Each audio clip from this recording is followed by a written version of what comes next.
Salut à toutes et à tous, j'espère que vous allez bien, c'est Vincent. Aujourd'hui, je vous fais une vidéo un peu spéciale parce que en discutant avec pas mal de personnes, je me suis rendu compte que beaucoup tradaient les marchés financiers avec de l'order flow. Alors, c'est-à-dire, l'order flow, c'est assez large, hein, c'est le flux d'ordre qu'il y a sur les marchés, l'order flow. Donc, c'est les volumes, le footprint, le carnet d'ordre, etc. Et je me suis rendu compte que pas mal de personnes commençaient à trader, par exemple, ou se former au carnet d'ordre ou au footprint et ne savaient pas comment les marchés bougeaient. Ne savaient pas, en fait, pourquoi les marchés bougeaient. Pourquoi le marché, eh bien, il va prendre un tick. Pourquoi dans le carnet d'ordre, il y a des ordres en attente. Qu'est-ce qui fait bouger le marché, en fait, concrètement, sur la bourse, quoi. Sur la vraie bourse, pas du CFD. Donc, j'ai décidé de vous mettre un cours que j'ai fait. Alors ça, c'est un cours que j'ai fait pour ma nouvelle formation. Je ne vais pas vous mettre la vidéo en entier parce qu'elle dure assez longtemps, mais je vais vous mettre une partie de la vidéo, tout le début de la vidéo. Et sincèrement, après cette vidéo, vous comprendrez pourquoi les marchés bougent. J'ai pris un carnet d'ordre, un footprint et un tape. Et je vous décris step by step, en gros, comment un trader qui veut rentrer au marché, que ce soit en ordre limite ou en ordre au marché, eh bien, il place son ordre et comment ça se passe en fait sur le marché concrètement pour que l'ordre soit exécuté, la liquidité, etc., etc. En fait, nous, en tant que trader indépendant, il est très important d'avoir un avantage statistique et d'avoir toutes les chances de notre côté. Et le marché, si on ne comprend pas comment bouge un marché, eh bien concrètement, on ne peut pas le trader parce qu'on ne sait pas ce qui se passe sur le marché et on ne va pas comprendre ce qui se passe sur le marché. Et c'est encore pire que si vous vous intéressez au carnet d'ordre ou au footprint et que vous ne savez pas comment bouge un marché, eh bien en fait ça ne sert à rien de regarder le carnet d'ordre ou le footprint parce que vous n'allez pas comprendre la logique qu'il y a derrière le carnet d'ordre ou derrière le footprint. C'est pour ça que j'ai décidé de vous partager cette vidéo. J'espère qu'elle va vous plaire. Et si vous voulez plus de contenu comme ceci, comme celui que je vais vous partager, eh bien n'hésitez pas à liker, à partager, à commenter. Ça me fait très plaisir de voir les commentaires des gens. Et ça me motive réellement à faire plus de contenu et aussi ça me dirige sur le contenu que je vais vous fournir parce que c'est avec vos commentaires, avec vos retours que j'arrive à savoir qu'est-ce qui peut vous intéresser et les lacunes que vous pouvez avoir ou les sujets qui vous intéressent réellement. Je vous souhaite un bon visionnage et j'espère que cette vidéo va réellement vous aider. Bonjour à toutes et à tous, bienvenue dans cette vidéo où je vais vous expliquer la mécanique du prix ou comment les marchés bougent. Alors, ce qu'il faut comprendre, c'est que les marchés, il n'y a pas énormément de choses qui se passent sur un marché, hein.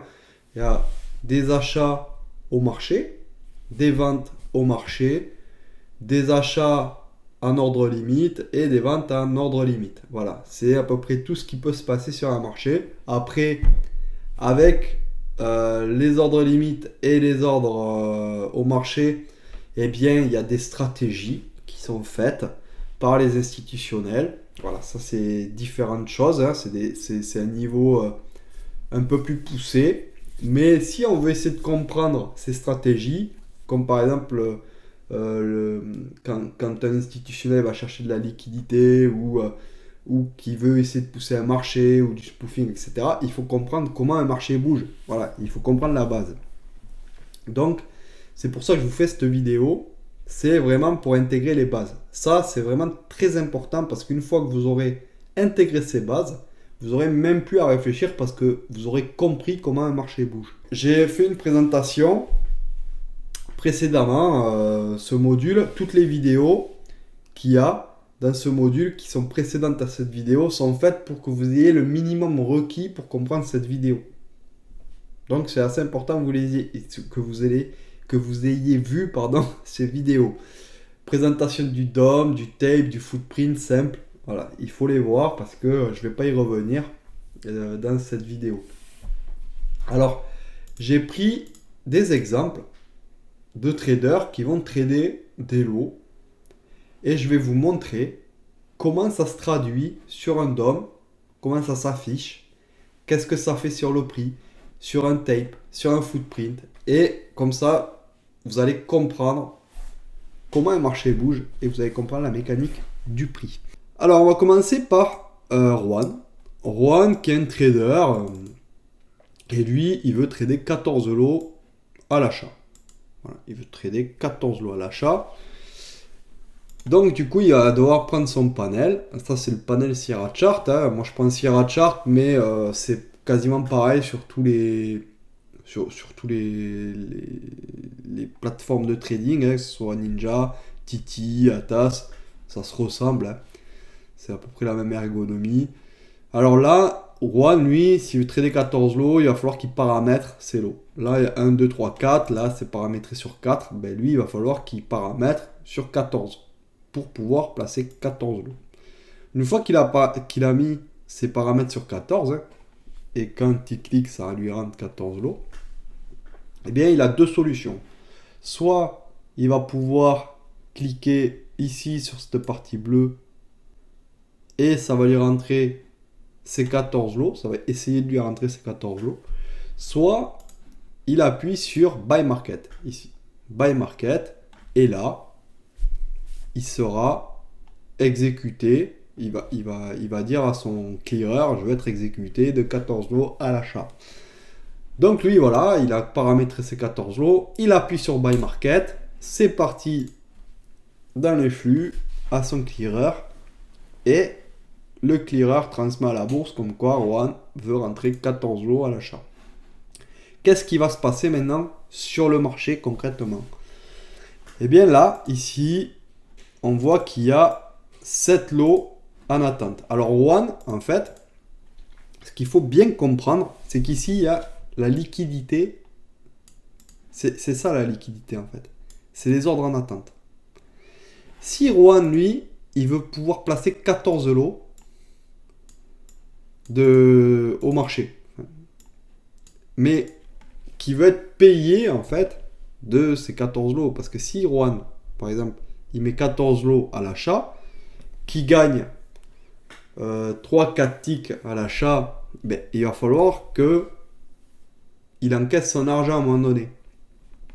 Et donc, qui c'est qui va le payer? Ben, c'est pas la bourse qui va le payer. C'est quelqu'un qui a perdu en face qui va payer Juan.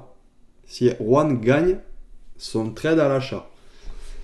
Donc, pour chaque contrat qu'il va mettre, il va falloir qu'il trouve une contrepartie. Il va falloir, pour chaque contrat à l'achat qu'il va acheter, il va falloir qu'il trouve là 14 contrats à la vente. Il va falloir qu'il trouve quelqu'un, ou 14 personnes, ou une personne, qui puisse dire, bon ben moi, je pense que ça va descendre, et qui mette des contrats à la vente, pour trouver une contrepartie qui puisse le payer. C'est comme ça que ça marche, le trading. Il faut toujours une contrepartie. Quand vous gagnez 100 euros sur un marché, c'est qu'en face, il y a quelqu'un qui a perdu 100 euros. Voilà. Il n'y a rien de plus simple que ça. Donc lui, il faut qu'il trouve 14 contrats vendeurs pour pouvoir être exécuté de ces 14 contrats acheteurs. Voilà. Il faut qu'il trouve la liquidité. Donc ici, ben, il y a déjà 7 contrats. Ici, c'est les contrats vendeurs. Hein. Ça veut dire que c'est les vendeurs qui se sont mis en attente.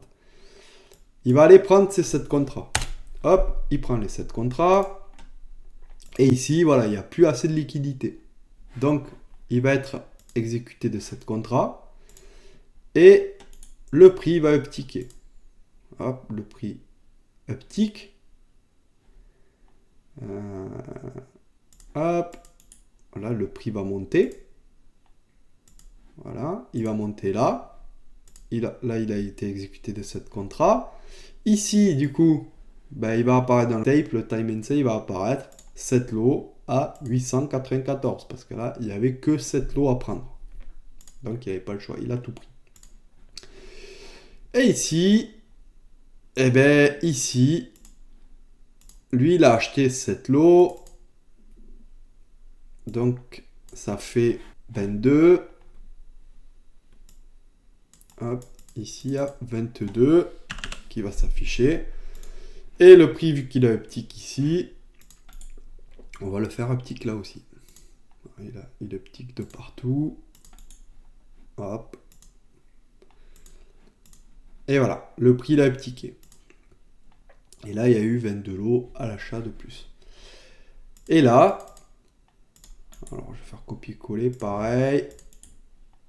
Et là, voilà, les liquidity providers, ils ont mis de la liquidité. Ils ont comblé le vide. Voilà, c'est leur boulot, liquidity provider, hein, de combler le vide dans le carnet. Faut jamais qu'il y ait des cases de vide.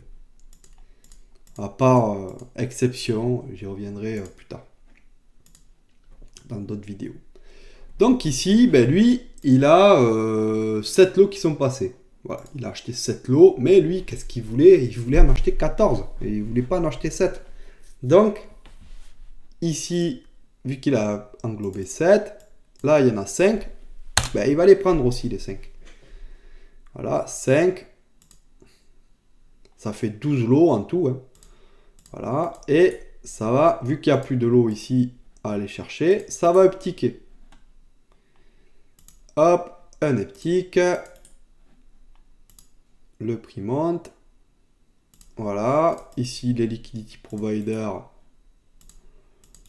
ils comblent le trou. Attends, je sais pas ce que j'ai fait là. Ok. On va dire qu'ils mettent 6 lots. Hein. Voilà, ici, on va rentrer pareil dans le tape. Hein. Voilà. Au lieu que ce soit 94, ben là, c'est à 95, hein, lui qui a fait son achat. 95. Il a acheté, il a englobé la liquidité de 5 lots. Voilà, 5 lots. Et ici, à 95, ben, 32 plus 5, 37. Voilà. Et en optique à 96. Ça, c'est instantané. Hein. Moi, je mets un peu de temps, le temps de faire du copier-coller, etc. Mais bon, voilà. Le prix, il est optique, là.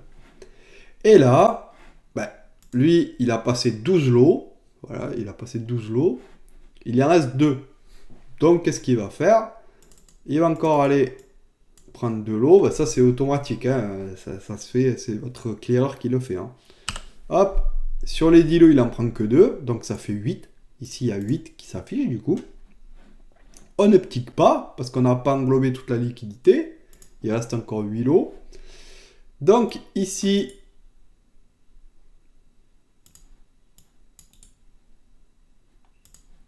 à 96, du coup, 96, on a 2. Voilà, 2. Et là, 25 plus 2, 27 à 96. Voilà. Voilà ce qu'a donné un achat au marché à 14 lots sur ce marché-là.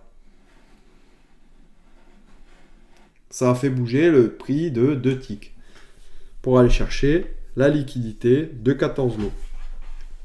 Voilà, c'est comme ça que ça fonctionne. Donc maintenant, on va partir sur notre exemple. L'exemple d'Alain. L'exemple d'Alain qui, lui, veut vendre en ordre limite 12 lots. Alors l'ordre limite, c'est un ordre qui va se mettre dans le carnet d'ordre. Lui, là, il n'a pas été dans le carnet d'ordre parce que c'était au marché. Il est allé chercher la liquidité au carnet. C'est lui qui allait englober la liquidité au carnet. Lui, là, Alain, lui, c'est un trader un peu plus prudent. Lui, il veut vendre. C'est une vente de 12 lots en ordre limite. Donc, qu'est-ce qu'il fait? Ben, lui, il prend son panel Sierra Chart ici. Voilà. Et il va vouloir vendre 12 lots. Donc ici, il faut qu'il programme hein, sa vente. Hein. Il va mettre 12. Voilà. Au lieu de... Là, il y avait précédemment 14. Hein. C'était Rouen. Et là, il faut qu'il mette 12 lui. Voilà. Il sélectionne 12 lots. Et qu'est-ce qu'il va faire? Il a deux solutions. Soit par exemple, il veut essayer de vendre directement, se placer sur le carnet d'ordre. Et là, il peut cliquer directement là où il veut aller. En fait, il sera affiché. Soit il va cliquer directement sur une touche Sell Ask. Sell Ask, il va apparaître ici pour vendre. Côté vendeur. Ça, c'est les vendeurs. Il va apparaître côté vendeur. Alors, Alain, voilà, il a sélectionné ses 12 lots. Il fait Sell Ask. 12 lots.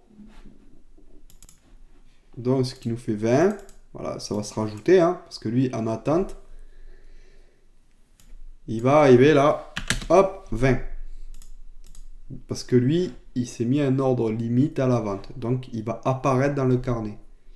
Et il va être obligé d'attendre que un acheteur, comme Rouen, vienne englober sa liquidité ici au marché pour pouvoir être exécuté. Voilà, c'est comme ça que ça fonctionne. Et donc, Alain, lui, il est en attente. On a vu que précédemment, il y avait 8 lots. Et lui, il en a mis 12. Il va falloir déjà qu'il attende que, vu qu'il est venu après les 8 lots, il sera exécuté après. Parce que c'est premier arrivé, premier servi sur le carnet d'ordre. Et il faut qu'il attende que les 8 lots soient exécutés pour commencer à être exécuté lui. Donc ici, prenons l'exemple par exemple d'un autre trader hein, qui achète, hein, nous on ne le connaît pas ce trader, et il achète trader X. Trader X, lui il achète 10 lots. Il achète 10 lots au marché. Au marché, il achète 10 lots.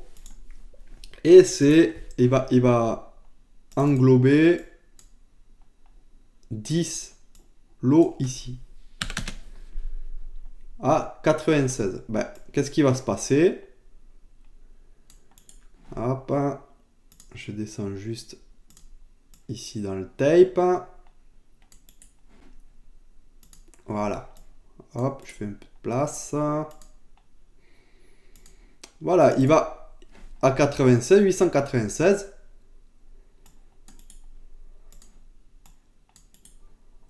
Coller. Voilà. 896 là, ben, il va y avoir 10. Mais ça va être en bleu. Ça va être en bleu pourquoi? Pourquoi c'est pas des ventes? Ça va être en bleu parce que Alain, lui, il a vendu en attente. Donc là, ça affiche dans le tape les ordres au marché. Voilà. Les ordres au marché exécutés. Donc, là, Alain, il a été exécuté de 2 lots, parce qu'il y avait 8 lots avant lui, qui ont été exécutés avant lui. Plus après, il a mis ses 12 lots, ça faisait 20 lots. Voilà, et donc là pour l'instant, Alain, il a été exécuté de 2 lots. Voilà, il y a 2 lots qui sont au marché. Il faut qu'il attende encore d'autres transactions pour pouvoir passer ces 10 lots qui lui restent à être exécutés. Et là, voilà, il y a un autre trader, imaginons, hein, il y a un autre trader qui arrive et qui lui... Ah, je sais pas pourquoi, ça va pas... J'ai pu le copier-coller. Qui achète encore 10 lots au marché. Ben là, voilà. Là, il n'y aura plus rien ici. Les 10 lots qui manquaient à Alain, ben, ils ont été exécutés à la vente. Hein. Voilà, ça va uptick. Ça va uptick ici. Alors, j'ai oublié j'ai oublié de la rentrer sur le footprint. Je vais le faire de suite. Dans le footprint à 96, vu qu'il y a le trader là, il a passé 10 lots et 10 lots. Voilà, c'est trader. Le deuxième là, c'est trader XXX2, on va dire, hein, ou bis. Il a mis 10 lots au marché. Le deuxième. Et là, il y aura marqué 47 au lieu de 27, vu qu'il y aura 20 lots de plus qui auront été exécutés. Le prix, il va uptick. Voilà. Voilà. Et ici, le vide va être comblé. On va mettre 7. Et la transaction Alain se sera déroulée. Bon, là, il est toujours dans le marché. Hein. Il est toujours dans le marché, mais voilà, après, une fois qu'il voudra sortir, s'il veut sortir, ben, soit il sort au marché, soit il sort sur ordre, avec un TP, ça va être un ordre limite. Voilà, j'espère que cette vidéo vous a plu. Si c'est le cas, n'hésitez pas à me le dire. Likez, partagez et dites-me-le en commentaire. Et on se retrouve la semaine prochaine pour une autre vidéo. A plus, ciao.